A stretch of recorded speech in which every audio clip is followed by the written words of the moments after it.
नमस्कार दोस्तों, स्वागत है आपका मेरी यूट्यूब चैनल जीएस प्लेनेट पर। करंट अफेयर्स की सीरीज़ में आज हम लोग दिसंबर महीने की पूरी जो इम्पोर्टेंट करंट अफेयर्स है, जहां से जो भी संभावित क्वेश्चन बन सकते हैं उनको मैंने कंपाइल करके आपको देने का प्रयास किया है। छोटा सा प्रयास है, इसको आप सपोर्ट करिएगा ज़्यादा से ज़्यादा, ठीक है। और रही बात इस क्वेश्चन को, मैं सिर्फ आंसर, जितने जितने भी क्वेश्चन हैं 50+ क्वेश्चन है, इसका मैं आंसर दूंगा। इसका डिटेल एनालिसिस अगर आपको जानना है तो इसके लिए आप मेरे डेली जो वीडियोज़ आते हैं उसको रेफ़र कीजिएगा, ठीक है। तो पहला क्वेश्चन देखते हैं कि सबा अल खालिद किस देश के प्रधानमंत्री नियुक्त हुए हैं। Sabah Al Khalid has been appointed as PM of which country. तो देखिए, ये कुवैत के नए प्राइम मिनिस्टर बने हैं, ठीक है। कुवैत जो कि गल्फ कंट्री का एक छोटा सा देश है, ठीक है। इसको लेकर एयरलिफ्ट में मूवी भी बन चुकी है, जहाँ से भारतीयों का इवैक्यूएशन हुआ था, ठीक है। एयरलिफ्ट कराया गया था 1990 में। तो कुवैत के वो प्राइम मिनिस्टर बने हैं। दूसरा क्वेश्चन है कि भारतीय पर्वतारोहण फाउंडेशन की पहली महिला अध्यक्ष कौन बनी है। Who has become the first women president of Indian mountaineer foundation. देखिए, इंडियन माउंटेनियर फाउंडेशन क्या होता है समझिए। जो पर्वतारोही होते हैं उनका अपना एक संस्था है, एक फाउंडेशन है, जो कि उनके तरीकों को, उनके जो है ज़रूरतों को समझती है और सरकार से उसी तरह की डिमांड करती है, ठीक है। तो हर्षवंती बिष्ट जो कि उत्तराखंड की एक पर्वतारोही है, ठीक है, इनको इसका अध्यक्ष बनाया गया है। पहली महिला अध्यक्ष बनी है हर्षवंती बिष्ट, ठीक है।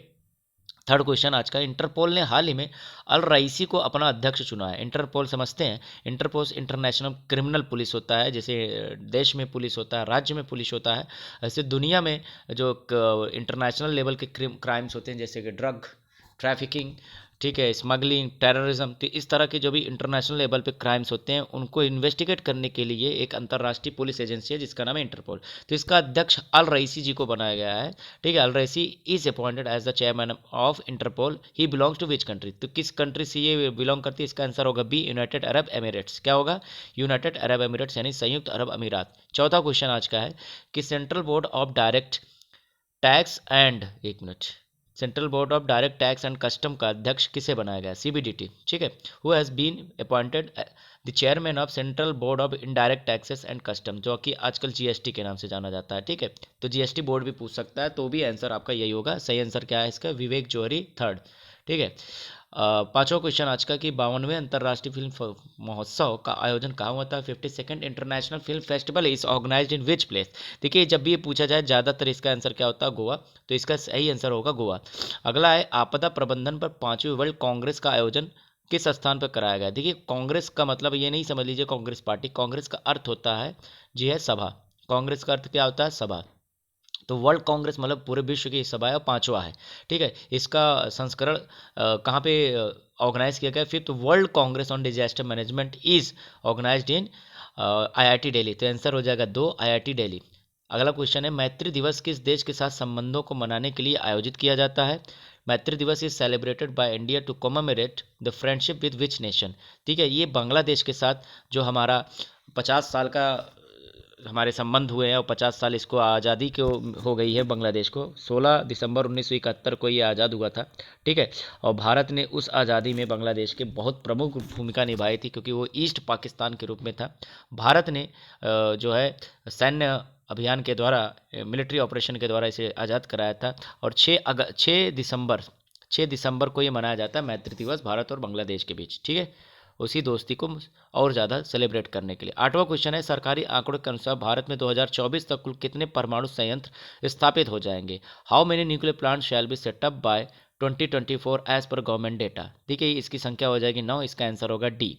अगला क्वेश्चन है, पेत्र पियाला किस देश के प्रधानमंत्री नियुक्त हुए हैं। पेत्र पियाला is appointed the prime minister of which country. इसका आंसर होगा ए, चेक रिपब्लिक। इसका आंसर क्या होगा, ए, चेक रिपब्लिक, ठीक है, ए होगा आंसर, ठीक है। अगला क्वेश्चन है 10वां कि वर्ष 2025 तक किस देश में विश्व का पहला तैरता शहर बन जाएगा। First floating city of world shall be built up by year 2025 in which country. देखिए, ये साउथ कोरिया में पहला फ्लोटिंग सिटी बन जाएगा दुनिया का, ठीक है। वो एक जो है फ्लोटिंग बोट्स के सहारे से क्या किया जाएगा, एक सिटी डेवलप किया जाएगा। तो उसको मैंने डिटेल में पढ़ाया है, आप जाकर देख सकते हैं। फिलहाल साउथ कोरिया इसका आंसर होगा। 11वां क्वेश्चन है, दुनिया का नया गणतंत्र कौन सा देश बना है। Which country has become the newest Republic. Republic का मतलब होता है एक ऐसा देश जिसके पास अपना खुद का राजा हो, मतलब खुद का राजा है, मतलब जनता द्वारा चुना हुआ राजा हो, शासक जो हो वो जनता द्वारा हो, ठीक है, तो उसे रिपब्लिक बोलते हैं। तो जैसे बारबाडोस जो कि वेस्ट इंडीज कंट्री है, नॉर्थ अमेरिका में बहुत सारे आइलैंड ग्रुप हैं जिन्हें वेस्ट इंडीज़ कहा जाता है, ठीक है, वेस्ट इंडीज़ की क्रिकेट टीम भी है, जिसमें 12-13 आइलैंड मिलाकर एक देश का समूह बनाते हैं, ठीक है, बारबाडोस। तो बारबाडोस की महारानी हुआ करती थी अभी इंग्लैंड की जो रानी एलिजाबेथ है, क्वीन सेकंड, वो महारानी हुआ करती थी। अब उन्होंने अपने जो है आपको रिपब्लिक घोषित कर दिया, यानी उनका अब उनका खुद का राष्ट्रपति होगा, ठीक है। अगला क्वेश्चन है कि कैरेट नामक सैन्य अभ्यास किन देशों के बीच संपन्न हुआ है। CARAT a naval exercise has been conducted which country. देखिए इसका आंसर होगा सी, संयुक्त राज्य अमेरिका और बांग्लादेश के बीच ये संपन्न हुआ है। अगला बहुत ही ज़्यादा इंपॉर्टेंट क्वेश्चन है कि गीता गोपीनाथ को किस अंतर्राष्ट्रीय वित्तीय संस्था का उप प्रबंध निदेशक बनाया गया है। Gita Gopinath is appointed the deputy managing director of which international financial institution. Gita Gopinath जो कि आईएमएफ में पहले जो है इकोनॉमिक चीफ रह चुकी हैं, अब उन्हें जो है आईएमएफ का डिप्टी मैनेजिंग डायरेक्टर बनाया गया है, ठीक है, तो एग्जाम में प्रश्न बन सकता है। 14वां क्वेश्चन देखते हैं कि 13 एशिया यूरोप शिखर सम्मेलन को किसने संबोधित किया। Who address the 13th Asia Europe annual conference. देखिए इसको संबोधित किया था उपराष्ट्रपति वेंकैया नायडू जी ने। 15वां क्वेश्चन है कि भारत सरकार द्वारा जारी भाषा संगम मोबाइल ऐप में कितने भारतीय भाषाएं शामिल की गई हैं। देखिए इसमें 22 भाषाओं को शामिल किया गया, 22 जो कि भारत सरकार की ऑफिशियल लैंग्वेजेस हैं। ऑफिशियल लैंग्वेज का मतलब होता है कि आधिकारिक भाषा, ठीक है, जिनका उल्लेख कहाँ पर है, संविधान की 8वीं अनुसूची में, ठीक है, 8th शेड्यूल ऑफ कॉन्स्टिट्यूशन, उसमें इसका उल्लेख है। 22 के भाषा सॉरी 22 भाषाओं का उल्लेख 8वीं अनुसूची में है। और ये जो एप्लीकेशन है क्या मदद करेगी, लोगों को जो बहुत सारे फ्रेजल सेंटेंसेस होते हैं, मुहावरे हैं, लोकोक्तियाँ हैं, तो उनके एक्सप्रेशन को क्या करेगी, वो ट्रांसलेट करेगी अलग अलग 22 भाषाओं में, ठीक है। 16वां क्वेश्चन है कि हाल ही में भारत को रैट्स, ठीक है, regional anti terrorism squad rats की अध्यक्षता मिली है, यह किस बहुपक्षीय संगठन का अंग है। तो ये इसका मल्टीलेटरल ऑर्गेनाइजेशन, कौन सा मल्टीलेटरल ऑर्गेनाइजेशन है जिसका ये अंग है, तो SCO, Shanghai cooperation organisation, Shanghai सहयोग संगठन, जो कि 2001 में स्थापित हुआ था। भारत इसका मेंबर 2016 में बना था और इसमें अभी 9वां मेंबर ईरान के रूप में जोड़ा गया है, ठीक है। तो यहाँ इसकी अपनी एक डिफेंस बॉडी है जिसका नाम है रैट्स, ठीक है, डिफेंस बॉडी नहीं कह सकते, एंटी टेररिस्ट स्क्वाड है, सेमी डिफेंस है कह सकते हो। 17वां क्वेश्चन है आज का कि निम्नलिखित में से कौन सी हेल्पलाइन भारत सरकार ने SC ST समुदाय के संरक्षण के संबंध में जारी की है। तो उसका सही आंसर है 14566। ये हेल्पलाइन नंबर है, इस पर किसी भी तरह के दलित या SC ST एट्रोसिटीज़ अगर होती है तो आप इस पर कंप्लेन कर सकते हो आगे की कार्रवाई के लिए। 18वां क्वेश्चन बहुत ज़्यादा इंपॉर्टेंट है। प्रधानमंत्री मोदी जी ने यूपी के किस जिले से सरयू नहर प्रोजेक्ट की शुरुआत की है। सरयू नहर प्रोजेक्ट एक बहुत बड़ा प्रोजेक्ट है, सिंचाई प्रोजेक्ट है। इसकी शुरुआत की गई है बलरामपुर में। कहाँ से की गई है, बलरामपुर, तो इसका सही आंसर होगा बलरामपुर। अगला क्वेश्चन है 7वें इंटरनेशनल साइंस फेस्टिवल का आयोजन किस स्थान पर हुआ है। तो 7वें इंटरनेशनल साइंस फेस्टिवल का आयोजन हुआ है ये पणजी में। कहाँ हुआ है, पणजी, गोवा की राजधानी पणजी में। अगला क्वेश्चन है कि हाल ही में ओलाफ स्कोल्ज किस देश के चांसलर नियुक्त हुए हैं। तो ये जर्मनी के चांसलर नियुक्त हुए हैं। इसके पहले एंजेला मर्कल जो कि लगभग 18 सालों से जो है इस देश की जो है प्रमुख बनी हुई थी, अब रिटायर हो गई हैं, उनकी जगह पे ओलाफ स्कोल्ज ये चांसलर का पद संभालेंगे और काम करेंगे, ठीक है। तो इसका आंसर होगा जर्मनी।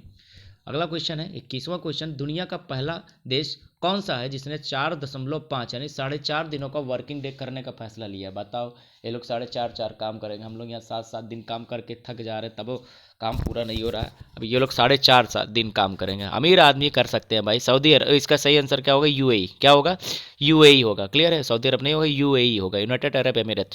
अगला भी क्वेश्चन देखिए, कौन सा देश दुनिया में पहला 100% पेपरलेस देश बन गया है। मतलब सरकारी ऑफिस में केवल और केवल डिजिटल मोड पे काम होगा, कोई पेपर वर्क नहीं होगा, ऐसा करने वाला दुनिया का पहला देश है। जो कहाँ के, सऊदी अरब नहीं है, यूनाइटेड अरब एमिरेट। बार बार हमारा ध्यान उसी पे क्यों जाता है, संयुक्त अरब अमीरात, ठीक है, यूनाइटेड अरब एमिरेट्स में हुआ है ऐसा। तो अगला क्वेश्चन है, रिजर्व बैंक ऑफ इंडिया ने किस पेमेंट बैंक को अनुसूचित बैंक का दर्जा दिया है, शेड्यूल बैंक का दर्जा दिया है। तो भारतीय post, Paytm, Airtel money, Fino, ये सब के सब पेटीएम पेमेंट बैंक है। इसमें से पेटीएम जो है इसको बैंक का दर्जा दे दिया गया है, तो एग्जाम में पूछा जा सकता है। अगला क्वेश्चन है कि 5वीं हिंद महासागर सम्मेलन का आयोजन किस स्थान पर हुआ है। ठीक है, Indian ocean conference, 5th Indian ocean conference कहाँ पे आयोजित हुआ है? तो ये हुआ है अबू धाबी में। कहाँ हुआ है? अबू धाबी, जो कि यूनाइटेड अरब एमिरेट की राजधानी है। ठीक है। अगला क्वेश्चन है कि वैश्विक स्तर पर यानी ग्लोबल लेवल पर समिट फॉर डेमोक्रेसी का आयोजन किस देश के द्वारा किया गया है? तो ये किया गया है United states of America. Exam में पूछा जा सकता है। समिट ऑफ डेमोक्रेसी मतलब लोकतंत्र के लिए सम्मेलन। ठीक है।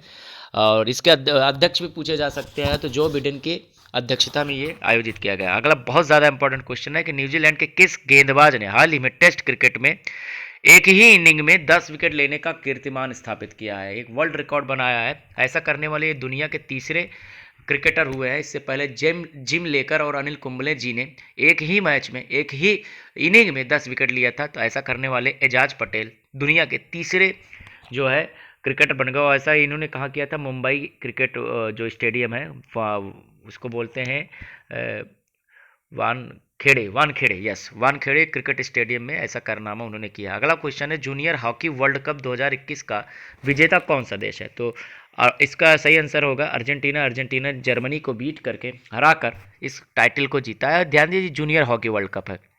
अगला है डेविस कप 2021 का विजेता देश कौन सा है? कौन है विजेता? देखिए, डेविस कप पूछा जा सकता है किस खेल से संबंधित है? तो ये टेनिस से संबंधित है। किससे संबंधित है? टेनिस से संबंधित है। तो इसको किसने जीता है? ये रशिया ने क्रोएशिया को हराकर ये कप जीता है। अगला क्वेश्चन है किस क्रिकेट खिलाड़ी को ICC player of the month of November चुना है? मतलब नवंबर महीने का प्लेयर ऑफ द मंथ चुना है। तो ये डेविड वार्नर को चुना है, क्योंकि उन्होंने T20 क्रिकेट वर्ल्ड कप में कुछ बेहतरीन इनिंग खेली थी। ठीक है, इसलिए इनको चुना है।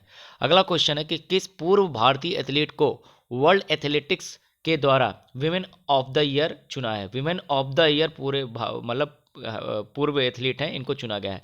तो उनका नाम है अंजू बॉबी जॉर्ज, क्योंकि उन्होंने जेंडर पैरिटी में बहुत अच्छा काम किया है।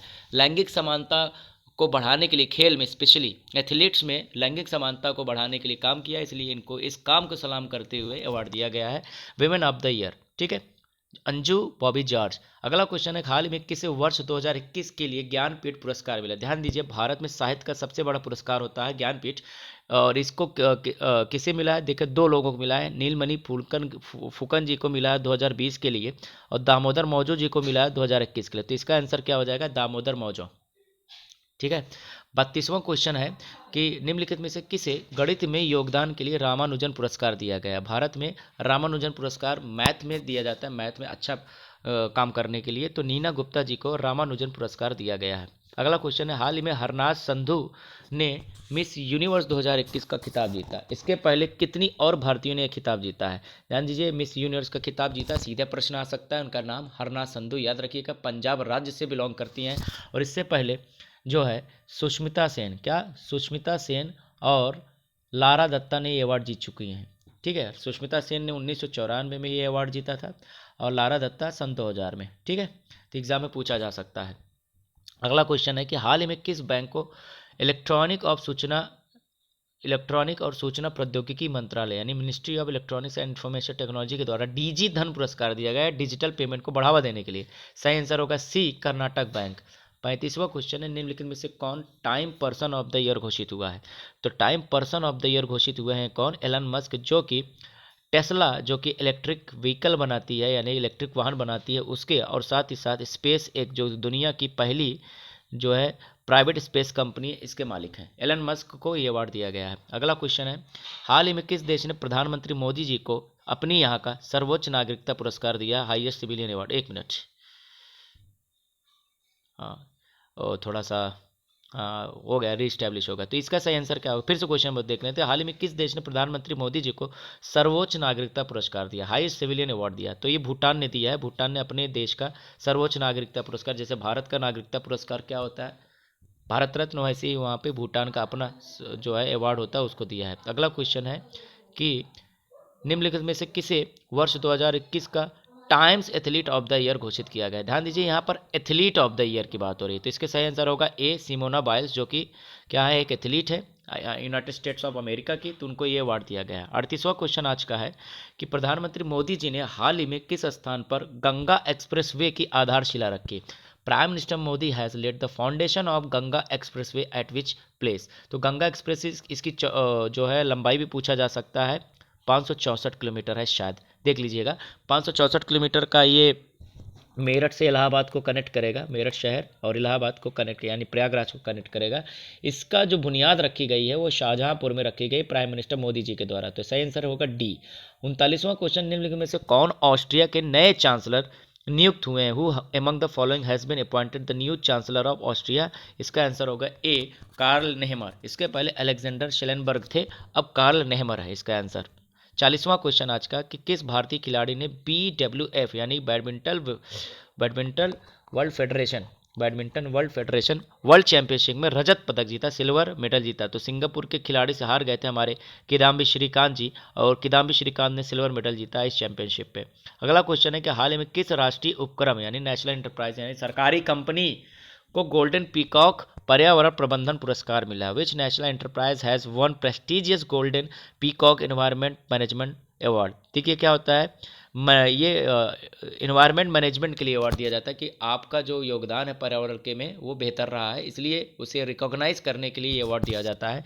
सही आंसर क्या है? SAIL steel authority of India limited, ठीक है, इसको ये दिया गया है अवार्ड। 42वां क्वेश्चन है कि हाल ही में किस महिला ने संयुक्त राष्ट्र महिला पुरस्कार 2021 जीता? Which of the following has one United nation women award 2021? तो दिव्या हेगड़े जी ने इसे जीता है, ठीक है, उनका पर्यावरण क्षेत्र में बेहतरीन योगदान था, इसलिए ये अवार्ड उनको दिया गया। दिव्या हेगड़े जी शायद कर्नाटक से आती हैं।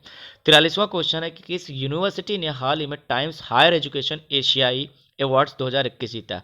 विच Indian university has won Times higher education Asia award? ठीक है, award Jio university, Tata, MG Azim Premji या OP जिंदल? सही आंसर क्या है?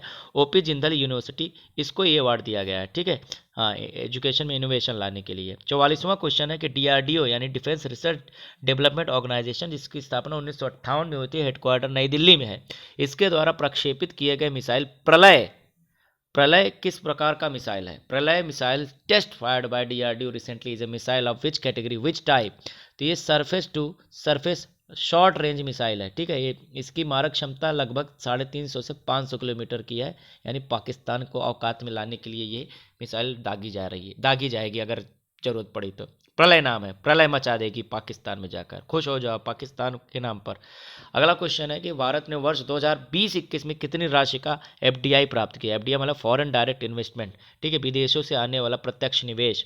How much FDI received by India in 2021 year? और ये कितना है? 81.97 यूनाइटेड स्टेट्स डॉलर, जो कि अब तक का सर्वाधिक FDI है। इससे पहले हमने कभी जीवन में इतना FDI नहीं प्राप्त किया था, तो पूछा जा सकता है। राष्ट्रीय गणित दिवस कब मनाया जाता है? National mathematics day is observed on which day?